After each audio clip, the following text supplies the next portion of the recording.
It's a Cowboys mock draft with a bit of a twist on today's show. We're looking at Mel Kiper and Daniel Jeremiah's mock drafts, how things played out for the Cowboys, some of the similarities, the differences, and what I say are actually two kind of surprising picks made by both NFL draft experts.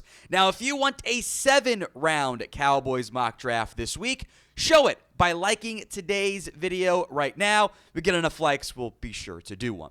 So, to begin the NFL mock drafts here, we've got Mel Kiper's picks on the left, Daniel Jeremiah's picks on the right. It is the same for the first 4 picks. Cam Ward goes number 1 to the Titans.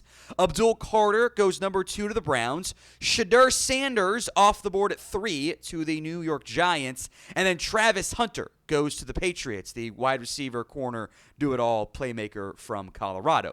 There is a change then at pick number 5. Mel Kiper has the Jags taking Mason Graham and Jalen Walker, which kind of does feel like a Jags pick, but they have a new GM, so maybe not so much anymore. Goes number 5 in the Daniel Jeremiah mock draft. Ashton Jeanty is off the board in both mocks at number 6 overall to the Las Vegas Raiders. Then another change at 7. Tyler Warren, the tight end from Penn State, goes 7 in the Mel Kiper mock draft. Armand Membu, who could slot in at right tackle long-term for the Jets, goes 7 in the Daniel Jeremiah mock draft. And then in what's kind of hilarious, pick 8 is just the inverse of pick 5 for both of these mock drafters. Jalen Walker to Carolina, Mason Graham to Carolina in the Kiper and DJ mock drafts, respectively. Then surprises. Mel Kiper has Jackson Dart going number 9 overall, which does kind of feel like Mel creating the headline for the next week of ESPN of making Jackson Dart a first-round pick. Make no mistake, that is the ideal outcome for the Cowboys. If 3 quarterbacks go in the top 12, that is huge for Dallas. Jihad Campbell, also off the board at 9, which is kind of a fun fit and unique pick. I haven't seen mock, I don't think at all. It's right after summer, but I haven't seen it from Daniel Jeremiah. Bears go edge/offensive lineman. Mykel Williams, number 10 in the Kiper mock draft, and Will Campbell, number 10 in the Bears mock draft.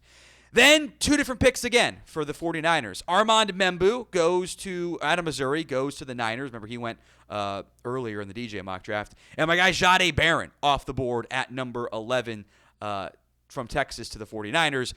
Probably someone that arm length concerns means he's not a great fit for the Cowboys. So some top players left in the Mel Kiper mock draft. Will Campbell, T-Mac, Tetairoa McMillan, Will Johnson, Mike Green, and Shamar Stewart. Now, Stewart fell a lot further in the Daniel Jeremiah mock draft, I will make note.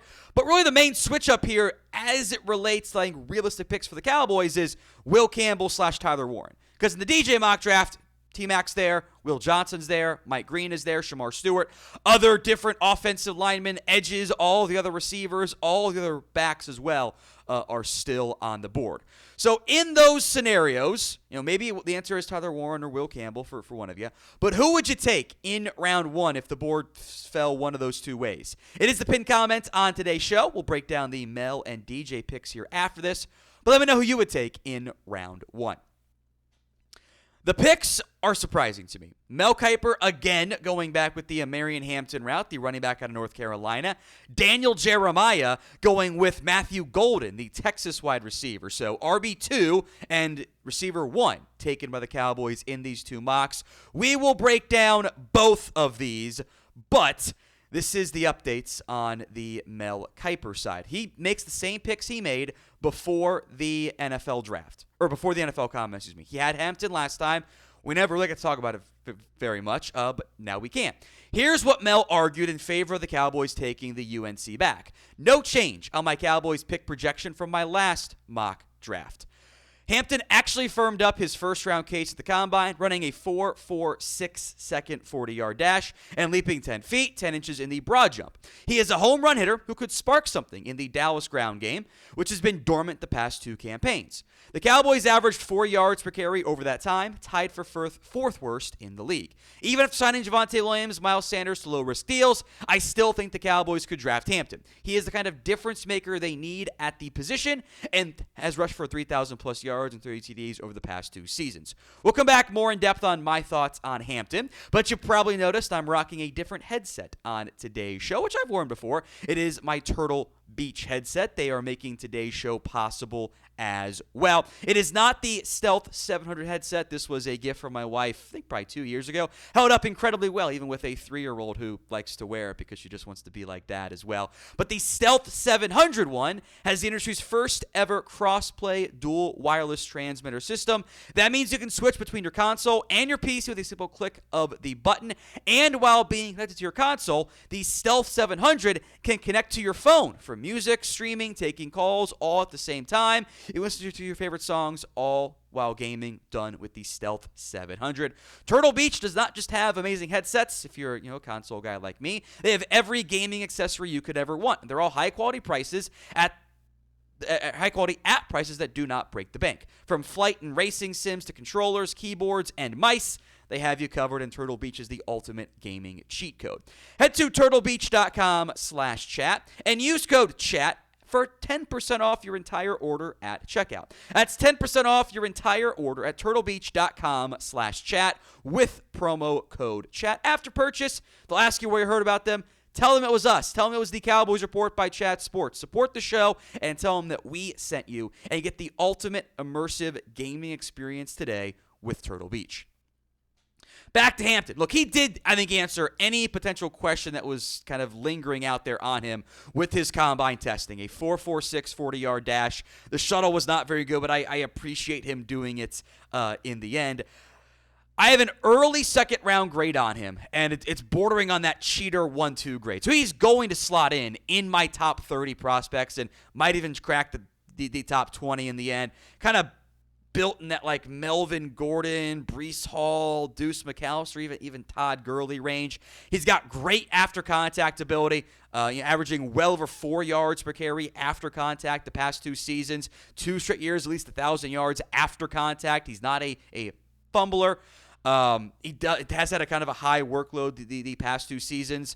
I don't think he's the craziest shifty runner. Sometimes he kind of like has almost a unhealthy lack of fear of contact, which worries me more long term. But he answered every question I had on the testing side. This is, I think, clearly the second best back in this year's class. Then there's Matthew Golden. And look, DJ gave the Cowboys a wide receiver, just not the one that I would guess would be the Cowboys pick as of right now. Here's what Daniel Jeremiah wrote on Golden. With Ashton Jeanty off the board, I wouldn't rule out North Carolina running back Omarion Hampton here. In this case, the Cowboys give CeeDee Lamb a partner who can take the top off the defense and is more than just a speed threat. I'll break down my thoughts on Golden here, but we will have plenty of Cowboys videos for you right here on the channel, especially ones on the NFL draft. So if you haven't already, hit that sub button, youtube.com/@CowboysTV. I have not updated my notes for a lot of players post-combine because I'm just getting through other guys, then I'll go back and do my rechecks. My first note in my good section on Matthew Golden, I think he could surprise in the athletic testing. Boy, did he. He ran a 4.29 40-yard dash. I had written down Calvin Ridley upside here, which even tested a little bit better athletically there then. I have an early second-round grade on Golden again as well. I'm a big Luther Burden fan, but for me, Golden is wide receiver 3. He offers kick return ability as well. He is a little bit of a one-year wonder. Never put up a 1,000-yard campaign, but he was pretty good, or pretty damn good in contested catches. Has the speed. I think he's a really good route runner as well. Sometimes it's a little bit, I think it's just more almost patient than it is slow, especially with that testing time, which he's setting guys up. So I actually give him more credit for that. Not an elite yak player, but he does fit the speed thing you don't have at wide receiver. You are severely lacking that in terms of not short guys. Now, it is noteworthy to me that both guys mentioned Omarion Hampton. That kind of feels like hey, the Cowboys need a back. That they are in the market for running back help. And we all know that it just happens to be a deep class. I think you can wait till round 2, round 3 to go find somebody. Few more thoughts to come, especially the lack of T-Mac being picked here. But if you had to pick one of these two guys, who would it be? OH for Omarion Hampton, MG for Matthew Golden. Go vote in the comments of today's show. Of those two, I would rather have Matthew Golden. Disregard that. I don't literally know what's on screen. I would rather have the receiver who has got a pretty similar grade. I'll take the higher end impact position where there's not as much depth. Neither is my number one choice here, though. And that's not a slight against Hampton or Golden. Trade downs, or if the board falls the wrong way, we can have that conversation. T-Mac's there, though. And this is my number one receiver. And if you got Golden as receiver one, then you're probably on board with that, and that's fine. I totally get that. But I have McMillan as a top receiver in the class, and I can get the arguments for taking Golden over him, okay? I think passing on McMillan for Hampton is not the move I would make at all. I would not be a fan of that. Now, again, Jeremiah also mentioned he could see McMillan going in the top 8, and I could as well. Carolina, New Orleans in that range. I don't think the Niners would do it. I don't think the Jets would go down that route. The Patriots 4 seems kind of rich with the way this class could very well shake up. That's why you want 2 receivers or 2 quarterbacks going off the board in the first 3 picks. That sets up really well for the Cowboys to have someone like a McMillan slide. I just see it was probably more of a 4.55 40-yard dash. That's what Dane had mentioned. That's about what I thought it was going to end up being. I think like mid 4.5s is what he offers, and I get that you might want some more speed. I think that's a pretty valid argument, but it just kind of reminds me of the T. Higgins. Like Higgins never ran because he was going to be in the mid 4.5s, and I think this is the type of player you could end up with there, kind of in that Drake London range, who also did some similar testing concern stuff there. So I would take McMillan in round 1. Golden I can live with. Hampton just feels rich for me.